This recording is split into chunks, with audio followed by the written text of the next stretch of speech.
లేదు. ఎప్పుడు చూద్దాం అనుకున్నామంటే కర్నూలులో సిమెంట్ ఫ్యాక్టరీ ఓపెనింగ్కి మంగ్లీ మేడం వస్తుందని చెప్పారు. అప్పుడు వచ్చినప్పుడు మేడం అందరు రావాలి, మీ టీంలో ఎంతమంది ఉంటే అంతమందిని తీసుకొని రండి, అప్పుడు మేడంతో మనం దగ్గరగా మాట్లాడవచ్చు, ఫొటోస్ దిగచ్చు, మొత్తం ఇంకా బిజినెస్ ప్లాన్ కూడా మనం ఆమెతో డిస్కస్ చేయొచ్చు. ఇవన్నీ మా కోర్ లీడర్లు మాకు చెప్పిన విషయాలు సార్.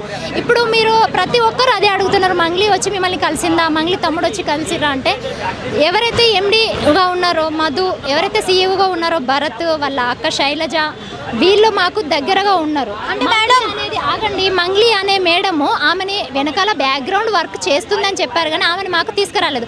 ఆమె ఏంటంటే పెద్ద సెలబ్రిటీ కాబట్టి ఆమెను చూపించేటప్పుడు చాలా హైప్లో మీటింగ్ పెట్టి మంచి మంచి రాజకీయ పర్సన్స్ని ఇన్వైట్ చేసి అప్పుడు హై రేంజ్లో మంగ్లీ మేడంని మనము ఎంటర్ చేద్దాము అన్న ప్లానింగ్లో ఉన్నారండి. మా అదృష్టమో లేకపోతే దురదృష్టమో తెలియదు, ఈ మధ్యలోనే ఆ మధు అనే పర్సన్కి కేసు అవ్వడం, అతను వెళ్ళిపోవడము, బిజినెస్ అనేది అక్కడ స్టక్ అవ్వడము, మాకు వచ్చే ఇన్కమ్ ఆగిపోవడము, చేసే బిజినెస్ ఆగిపోవడము, ఇప్పుడు ఇంట్లో చేయడానికి రూపాయి లేకుండా మేము ఇప్పుడు రోడ్డున పడడం జరిగింది. 140 మందిలో ప్రతి ఒక్కరికి మధు అకౌంట్కి భరత్ అకౌంట్కి ట్రాన్స్ఫర్ చేసినట్టుగా డబ్బులు అన్ని ప్రూఫ్స్ ఉన్నాయి. వనం రిసార్ట్లో మీటింగ్ పెట్టినప్పుడు మధు గారు భరత్ గారు వచ్చి మాతో టేబుల్ డిన్నర్ చేసి మరి మాకు ప్లాన్ చెప్పి ఎట్లా చేస్తే ఏ రకంగా లాభాలు వస్తాయి, 1 ఇయర్లో ఎవరెవరు ఎంత ఇన్కమ్ తీసుకుంటారని చెప్పడం జరిగింది మేడం. ఇప్పుడు మధు అనే పర్సన్కి అసలు సంబంధమే లేదంటే, సరే మధు అనేటోళ్ళు ఎవరో నాకు తెలియదు అని మేడం అందంటే ఓకే కావచ్చు, కానీ మధు అనేటోనికి ఈ బిజినెస్ సంబంధం లేదంటే అది చాలా తమ్ముకుంటే ఏరియా మట్టుకైతే ఒక ఓన్లీ 5 మెంబర్స్ మేము ఉన్నాం మేడం. ఈ మధు ఎప్పుడైతే జైలుకి వెళ్ళిండో అప్పటి నుంచి ఆగిపోయింది, కానీ ఇదే కంటిన్యూ అయ్యేది ఉంటే దాదాపు నా టీం నుంచే ఒక 50-60 లక్షలు 1 మంత్లో అవుతుండే కావచ్చు నా టీం నుంచే. ఇతను జైలుకి వెళ్ళిండన్న వార్త తెలియడం వల్ల అతను వచ్చిన తర్వాతే మళ్ళీ స్టార్ట్ చేద్దాంలే, మళ్ళీ ప్లాన్ కంటిన్యూ అయితే మళ్ళీ వచ్చిన తర్వాత స్టార్ట్ చేద్దాంలే అనుకుని ఆగిపోయినాం తప్ప, లేదు అంటే దాదాపు 60-70 లక్షల దాకా నా టీం నుంచి అవుతుండే. ఎందుకంటే నేను 2 సార్లు మీటింగ్స్ అయినప్పుడే దాదాపు ఒక 10-20 మెంబర్స్ని నేను మీటింగ్స్కి తీసుకెళ్ళిన వాళ్ళందరూ విన్నారు, ప్లాన్ బాగుంది, వాళ్ళు చెప్పే విధానం బాగుంది, నిజం కదా, ల్యాండ్ ఇస్తూ ఉంటున్నారు, ఎవ్రీ మంత్ రిటర్న్ ఇస్తూ ఉంటున్నారు, అక్కడ ఉన్నది అమ్ముకొనైనా సరే ఇక్కడ ల్యాండ్ ఉంటుంది, రిటర్న్స్ వస్తుంది కదా అన్న ఉద్దేశంతో అమ్ముకొని పెట్టిన వాళ్ళు కూడా ఉన్నారు మేడం. ఇందులో లేడీస్ ఉన్నాము, వాస్తవానికి నాతో పెట్టిన ఆమె రాలేని సిచ్యువేషను, ఆమెకి ఇంట్లో డైలీ ఏ రకమైన పోర్ అవుతుందని అంటే 2-3 టైమ్స్ చచ్చిపోతాను కూడా నాకు ఫోన్ చేసింది.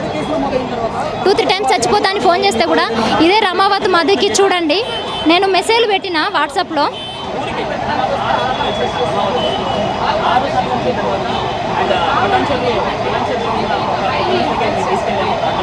రమావత్ మధుకి చూడండి ఎప్పటి వరకు మెసేజ్ చూసుకుంటూ, సార్ చూడండి ఎప్పటి వరకు మెసేజ్ చూసుకుంటూ వచ్చిండంటే ఫిబ్రవరి 16 రోజున నా నెంబర్ బ్లాక్ చేసిండు చూడండి. అప్పటి వరకు నేను పెడుతున్న మెసేజ్ అన్నీ చూస్తూ ఉన్నాడు. ఇవన్నీ చూడండి, ఎంత బతిమిలాడుతూ పెట్టినా, తిట్టుకుంటూ పెట్టినా, మధు ఇది న్యాయం మధు, ఒక అక్క లెక్క చెప్తున్నా ఈ మాటలన్నీ చెప్పినవు, అందరి ఏడుపు తలిగించుకోకు, అందరి ఉసురు పోసుకోకు, పెళ్లి కావాల్సిన వాడివి మధు అంటే చూడండి, నేను పెట్టిన మెసేజ్ అన్నీ చూడండి, కాల్స్ చేసిన, ఇవన్నీ చూసిన తర్వాత ఇవన్నీ చూస్తూ లాస్ట్లో ఫిబ్రవరి 16 రోజున నా నెంబర్ బ్లాక్ చేసిండు. అంటే నేను బాధగా అతన్ని తిట్టినా, మా ఏడుపు, మా కడుపు కొత్త, మా గుండె కొత్త, నీకు కూడా ఏదో ఒక రోజు ఏర్పడుతుంది మధు అని నేను పెట్టినాక అతను బ్లాక్ చేసిండు. అంటే అప్పటి వరకు మా ఆవేదన, మా బాధ, మా ఏడుపు అతను ఎంజాయ్ చేస్తున్నాడు. అటువంటి అప్పుడు మేము ఎందుకు అందులో ఉన్న వాళ్ళని ఎందుకు మేము చెప్పకూడదు? 2020లో రమావత్ మధు మాకు పరిచయం. అండ్ నగర రాజశేఖర్ వాళ్ళ మామ ఒక కంపెనీలో పనిచేస్తున్నప్పుడు వాళ్ళ మామ మాకు పరిచయం చేయించేసాడు. బిజినెస్, అగ్రికల్చర్ బిజినెస్లో మేము చేసేవాళ్ళం. 2020లో చేసిన తర్వాత ఒక సంవత్సరం రోజులు బాగా, ఒక 8 నెలలేమో బాగా చేశాడు, వర్క్ చేశాడు. అండ్ తర్వాత వేరే బిజినెస్లోకి వెళ్ళాడు ఆయన. వేరే బిజినెస్లోకి వెళ్ళిన తర్వాత ఈ బిజినెస్లో పెట్టుబడులు పెట్టండి బాగా వస్తుంది అంటే చెప్పడం మాకు జరిగింది కూడా. ఎప్పుడైతే పెట్టుబడులు పెట్టడం జరిగిందో మాతో పాటు ఉన్న, అంటే 500-600 రూపాయలు అప్పుడు 2020 గురించి చెప్తున్నా, అప్పుడు చిన్నగా తీసుకునే వ్యక్తి, పెట్రోల్కి డబ్బులు తీసుకునే వ్యక్తి మా దగ్గరికి ఒకటేసారి రావడం, ఒక 4 ఏళ్ళ తర్వాత మా దగ్గరికి రమావత్ మధు గారి పాత్రే లేదని మంగ్లీ గారు చెప్పడం జరుగుతుంది. నో అది రాంగ్, అది కాదండి, ఇది ఆమె అదే ఫస్ట్ నుంచి చెప్తున్నా. అది జరిగిన తర్వాత 4 ఏళ్ళ తర్వాత మా దగ్గరికి వచ్చాడు. ఒక మంచి బిల్డింగ్ కొనుక్కోవడం, ఒక తారు కార్లో రావడం, ఒక ఫార్చ్యూనర్, ఇవన్నీ చూసిన తర్వాత ఇప్పుడు మనందరం ఒక కంపెనీలో పనిచేస్తున్నప్పుడు ఒక్కరు డెవలప్ అయినారనుకోండి, మనం ఖచ్చితంగా ఖచ్చితంగా అతన్ని అప్రోచ్ అవుతాం. మేము అలానే అప్రోచ్ అయినాం అతని దగ్గర, ఇంత బాగుంది కదా అనే ఉద్దేశంతో. మంగ్లీ గారు ఎప్పుడు వచ్చేసినారు, మంగ్లీ గారు ఎప్పుడైతే సిమెంట్ ఫ్యాక్టరీ మేము అక్కడ గోకుల్నంద నుంచి మధు అండ్ శైలజ గారు వాళ్ళక్క అన్న వాళ్ళ బావ ఆ కంపెనీ తీసుకోవడం, అడ్వాన్స్ ఇవ్వడం, అప్పుడు వాళ్ళ ఊరికి వెళ్ళడం జరిగింది. మంగ్లీ గారు వాళ్ళ ఊరికి చేయడం జరిగింది. అక్కడ శివ అక్కడ ఉన్నాడు. అప్పుడు ఆ మంగ్లీ గారు తమ్ముడు ఎప్పుడైతే వచ్చాడో ఇన్వెస్ట్మెంట్లు ఎక్కువ జరిగినాయి. వాస్తవం. ఇప్పుడు నాకు అర్థం కాదు ఏంటంటే ఎలా చెప్పారనే మాట్లాడుతున్నారు. మేము వెళ్ళి ఊరికి వెళ్ళినామని మాట్లాడుతూ ఉన్నారనమాట. అండ్ లైవ్లో అయితే ఎప్పుడు చూడలేదు. నిన్న క్లియర్గా మేమంతా విన్నాము. మంగ్లీ గారు ఎవరైతే మాట్లాడారో సంబంధం లేదు అని మాట్లాడుతున్నారు కదా. సంబంధం అయితే ఉందో లేదో మాకు తెలియదు, కానీ ఈయన మాకు చెప్పడం మాకు జరిగింది. వాళ్ళ తమ్ముడు అయితే మాతో పాటు అందరితో పాటు లైవ్లో ఉండడం, మాట్లాడడం కూడా జరిగింది కదా. ఇది జరిగింది. సో సిమెంట్ అక్కడ సిమెంట్ ఫ్యాక్టరీ ఓనర్ అక్కడ లక్ష్మయ్య గారు అని డోన్లో ఉంటారు, ఆయన ఓనరు. అండ్ ఆ ఏరియా మొత్తం కాంపౌండ్ వాళ్ళు కట్టించడం అండ్ అదంతా మొత్తం అంతా చాలా దారుణంగా ఉండే, అదంతా బయటికి తీసేయడం ఇవన్నీ జరిగింది. ఇవన్నీ ఎందుకు తీసేశారంటే మొత్తం అంతా గుట్టలు ఉండే. ఈ దాని ఓపెనింగ్కి డైరెక్ట్గా ఓపెనింగ్ ఉన్నప్పుడు జూలైలో ఓపెనింగ్ ఉండాలి. ఈ సిమెంట్ ఫ్యాక్టరీ జూలైలో ఖచ్చితంగా ఓపెనింగ్ ఉంటుంది సార్. అప్పుడు మంగ్లీ గారు వస్తారు. అసలు ఈ బిజినెస్ జరిగింది 2-3 నెలలకే. జస్ట్ ఆమె 2-3 నెలలు ఎలా కనపడతారు యాక్చువల్గా లైవ్లో? ఒక దాంట్లో ఒక మంచి ఫంక్షన్ జరుగుతున్నప్పుడు, ఒక ఎంగేజ్మెంట్ ఈ జూలైలో వస్తారన్నారు. నెక్స్ట్ జూలై, సారీ 2025 జూలై గురించి మాట్లాడుతున్నా. 2025 జూలై ఆగస్టులో ఆ కంపెనీ ఓపెనింగ్ అప్పుడు మంగ్లీ గారు వస్తారు. ఆ రాజకీయ పార్టీలు అవన్నీ ఎవరైతే ఉన్నారో పెద్ద వాళ్ళు వస్తారు అనేది మాకు చెప్పడం జరిగింది. అప్పుడు మధుగారు ఎక్కువ అప్రోచ్ అయినది. మధుగారి అప్రోచ్ అయిపోయినాడు. అప్రోచ్ అయిన తర్వాత శివ ఎవరైతే ఉంటున్నారో సిమెంట్ ఫ్యాక్టరీ అంతా ఇతను చూసుకుంటాడు సార్ అంటని. ఇంకొక విషయం ఏంటంటే, మేజర్గా ఒక విషయం ఏంటంటే, ఇక్కడ మధుసూదన్ రెడ్డి అని ఉంటారు. మధుసూదన్ రెడ్డికి బాగా పరిచయం మన శివ బాగా పరిచయం. చాటింగ్ గీటింగ్ చేసుకుంటూ ఉంటుంటాడు. అది బ్రో ఇది బ్రో అని మాట్లాడుకుంటారు. ఇవన్నీ జరిగింది అనమాట మా వాళ్ళకి. అంటే అక్కడ నోట్లు కట్ట దగ్గర కూర్చున్నది నా బ్రదర్ కాదు అని అయితే మంగ్లీ గారు చెప్తున్నారు. బ్రదర్ అని ఎవరు చెప్పినారు అసలు నాకు అర్థమే కాల. ఎవరు చెప్పినారు బ్రదర్ అని? ఏ రోజు కూడా ఏ వీడియోలో చూసుకోండి, ఎవరు బ్రదర్ అని చెప్పలే. నోట్ల కట్టల వీడియోలో ఉండేది కంపెనీ CEO ఎవరైతే ఉంటున్నారో జైరాబాద్లో ఉన్న భరత్ కుమార్ చౌహాన్, అతని పాత్ర కూడా ఇందులో ఉందంటారు. అతనే ఉండేది ఎక్కువ అసలు. వాళ్ళ అక్క, వాళ్ళ బావ, మధు అండ్ ఈ మా శివ ఎవరైతే ఉన్నారో శివ వాళ్ళ మా సిస్టర్ ఉంది కాబట్టి, వాళ్ళ అక్కగారు ఉన్నారు కాబట్టి ఆ ఫేమ్ ఎక్కువ జరగడం జరిగింది. జనాలకు చూడండి రూమర్ ఎంత దూరం వెళ్తుంది. జస్ట్ మీరు ఇలాగ మాట్లాడుతున్నారు అనేసరికి రూమర్ ఎక్కడో వెళ్ళిపోతుంటుంది. అది మేము నమ్మడం ఎక్కువ జరిగింది అనమాట. మీరు ఎంతవరకు ఇన్వెస్ట్ చేశారండి? నేను సెప్టెంబర్లో లోన్ తీసేసుకొని ఒక 15,50,000 రూపాయలు ఇవ్వడం జరిగింది. 2024 సెప్టెంబర్లో డైరెక్ట్గా అకౌంట్ ట్రాన్సాక్షన్ చేశాను. ఎందుకు చేశానంటే, సార్ ఇట్లా ఉంది అంటే 4 ఏళ్ల తర్వాత మా దగ్గరికి వచ్చిన తర్వాత సరే మనం కూడా డెవలప్ అవుతాము అన్న ఉద్దేశంతో పెట్టడం జరిగింది. అంటే మీకు ఏ బిజినెస్ పెడతానన్నారు, ఎంత ఇన్వెస్ట్ చేయాలన్నారు?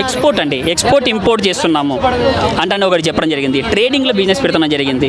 అండ్ రియల్ ఎస్టేట్లో ఎక్కువ పెడుతున్నా, నల్గొండలో కానీ విజయవాడలో కానీ ఎక్కువ పెడుతున్నా. ఇవి మాకు చెప్పడం జరిగింది. మీడియా మిత్రులందరికీ నమస్కారాలు. నేను మీ మధురాతోడిని, రమావత్ మధుని. నిజాలు బయటకు వస్తున్నాయి. ఈయన ఎవరైతే మా గురుగారు హిమకాంత్ రెడ్డి గారు ఉన్నారో, మా గురుగారు హిమకాంత్ రెడ్డి ఈయన, ఓకేనా? చూసిరా బాగా. ఇంకోటి చూపించాలి మీకు.